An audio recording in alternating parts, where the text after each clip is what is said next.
Hi friends, welcome back to our channel. ഇന്ന് ചേട്ടനും അനിയനും കൂടെ ചിറ്റാറിന് പോകാൻ ഇറങ്ങി നിൽക്കും. അന്നേരം എന്നോട് എന്ത് വാങ്ങിച്ചുകൊണ്ട് വരണമെന്ന് ചോദിച്ചപ്പോൾ ഞാൻ പറഞ്ഞു കപ്പയും മീനും വാങ്ങിക്കൊണ്ട് വരാൻ പറഞ്ഞേ. അങ്ങനെ അവിടെ ചെന്നപ്പം മീൻ കടയിൽ ചെന്നിട്ട് വിളിച്ചു, എന്തോ മീൻ വേണമെന്നൊക്കെ ചോദിച്ചുകൊണ്ട്.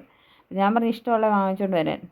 അപ്പോൾ അവിടെ നോക്കിയപ്പം ഏറ്റവും നല്ലതായിട്ട് തോന്നിയത് മത്തിയാണെന്ന് പറഞ്ഞു. അങ്ങനെ മത്തി വാങ്ങിച്ചുകൊണ്ട് വന്നു.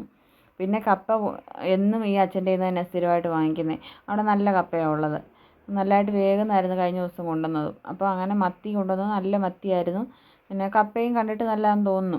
ഇനി അറിയത്തില്ല വേവിക്കുമ്പോൾ എങ്ങനെയാണെന്ന്. അങ്ങനെ നമുക്ക് ഇന്ന് നാടൻ രീതിയിലാണ് മത്തിക്കറി വെക്കുന്നത്.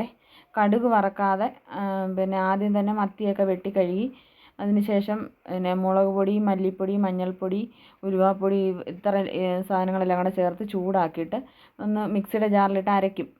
അരയ്ക്കുമ്പോൾ ഒന്നുകൂടെ കൊഴുപ്പ് കിട്ടും, അതിന് വേണ്ടി അരയ്ക്കുന്നത്. എന്നിട്ട് ഇഞ്ചി, വെളുത്തുള്ളി, കറിവേപ്പില ഇതെല്ലാം മീനകത്ത് ഇട്ടിട്ട് നമ്മുടെ ഈ അരച്ച് വെച്ച മുളക് പൊടിയും മിക്സ് ചേർക്കും.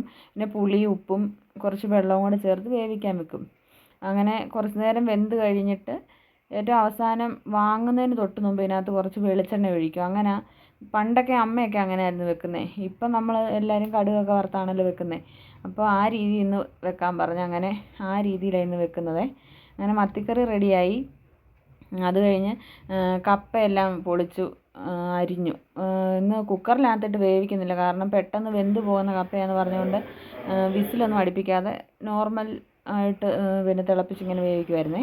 അത് പെട്ടെന്ന് തന്നെ വെന്തു. അതിനകത്ത് ജീരകവും തേങ്ങായും വെളുത്തുള്ളിയും കറിവേപ്പിലയും കൂടി ഇട്ട് നന്നായിട്ട് കുഴച്ചെടുത്തു.